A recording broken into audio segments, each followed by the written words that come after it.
Welcome back to the Gemstead. I'm Mary. Today is Wednesday, May 13th, and more news on the inflation front. CNBC reported this morning wholesale inflation jumped 6% in April on annual basis, the biggest since 2022. And the article said energy was at the root of the unexpectedly high gain in producer prices, as it was for a surge in consumer prices that the BLS reported Tuesday. They're always unexpected. Do you imagine that? The gain in goods prices stemmed from a 7.8% jump in final demand energy. 40% of that inflation was traced to a 15.6% surge in gasoline. Again, I don't know why they always say it's unexpected. Apparently, whatever they are expecting, maybe they need to get some new researchers on the job. Also, on CNBC, oil price spike turmoil far from over. The IEA says as inventories are depleted at a record rate. The International Energy Agency warned today, quote, more than 10 weeks after the war in the Middle East began, mounting supply losses from the Strait of Hormuz are depleting global oil inventories at a record pace, the IEA wrote.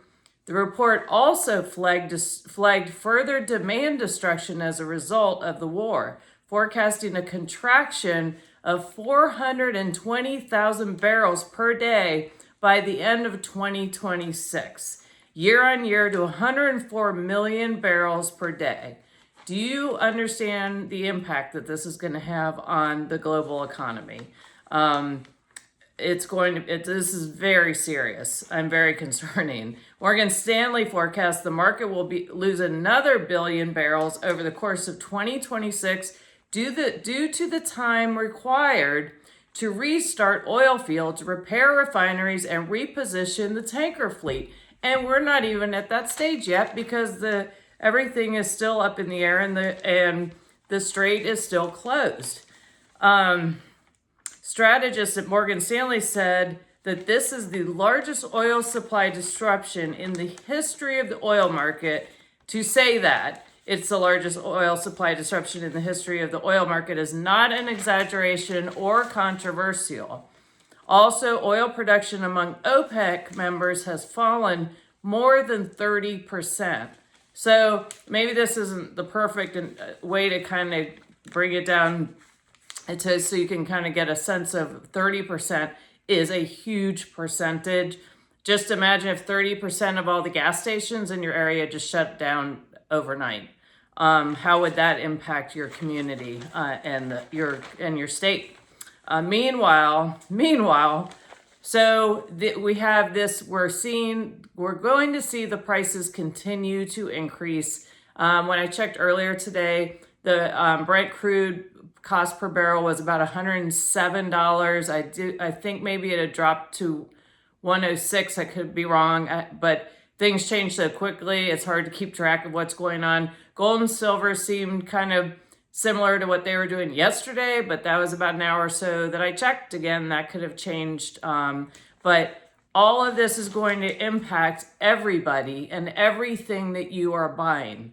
And so it is so important to be paying attention to what's going on and make sure you are prepared for it.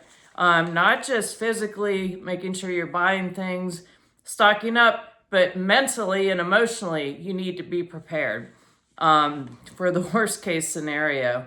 And then meanwhile, while the American people are having to deal with all of these cost increases, and likely we're going to see shortages, these data centers just keep coming at us from left to right, and they just get fast-tracked like nothing I have ever seen. It's really extraordinary because usually when I was on the board of supervisors, there's so many environmental regulations in Virginia at least, but for some reason in Northern Virginia that doesn't matter because we are the data center capital of the world, which was one of the goals of our previous governor. Anyway, so in Coweta County, Georgia, Georgia Power is threatening to use eminent domain to seize homes and land for a high voltage transmission line powering a massive hyperscale data center called Project Sale. And it's called Project Sale because it probably sailed through any of the meetings. Anyway, actually it hasn't been approved yet, so I shouldn't say that. And there are over 330 private properties that are affected by this threat of eminent domain.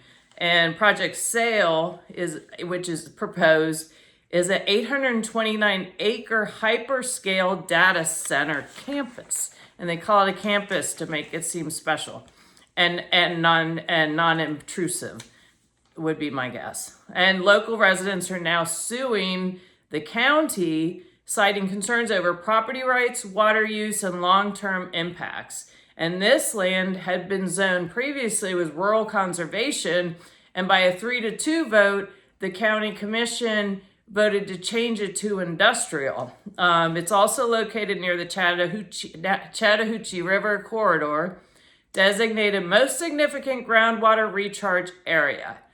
And also and so again, here we have, this is in an area where you have your groundwater recharging. And for whatever reason, these data centers get a pass on all of these environmental impacts. So it's really unbelievable. And, frequently when I post something about a data center, I have people, it's not happening as much as it did months ago or a year ago, but they would jump on me on Facebook and say, oh, well, I love how you're complaining about data centers when you're posting on Facebook. And my retort is, I don't think we need all these mega data centers so that Mary Jones can post stuff on Facebook. And I've been doing it since 2009. There's something else going on. Also in Georgia, the Georgia Record reported, and this was the headline, Georgia data centers secretly use 29 million gallons of water exposed by residents' low water pressure. And so this is a 15-acre data center owned by Blackstone. Can you believe it? It had unmetered water connections to the county and were not being billed. And I think I read in another article that they calculated that they backpaid the county. It was like $149,000 or something like that. So anyway, when residents raised concerns about water pressure, officials put it on them, telling them that they needed to stop using so much water, until it was discovered that this data center had 2 connections that were not metered, and they blamed the county's meter system upgrade. Now, if you understand about how service authorities work or their water systems work, they have sensors and everything that really monitors the flow and the amount and what's going where. And I, for one, I find it very suspicious that the county water board did not pick up on the fact that millions and millions and millions of gallons of water were being pumped to a data center. I don't think that's a coincidence, but again, they just could be that incompetent. I don't know. It just seems to me that case after case after case, we're seeing these data centers just flying through. And if there is even a public hearing, the people aren't allowed to speak, but a lot of times these are done behind closed doors and the public really doesn't know anything about it until after the fact.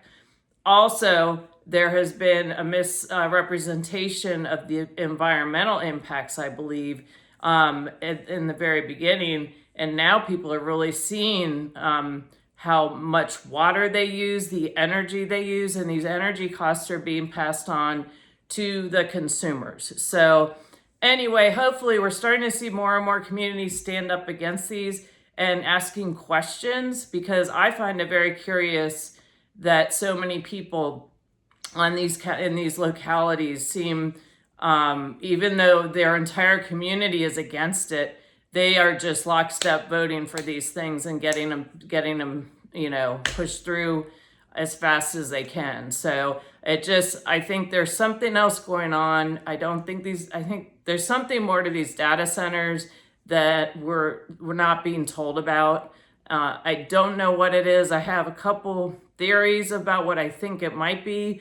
But it just goes against everything that this whole, people wanting to conserve land and conserve water and be good stewards of the land. And these data centers are everything against that. So they make zero sense.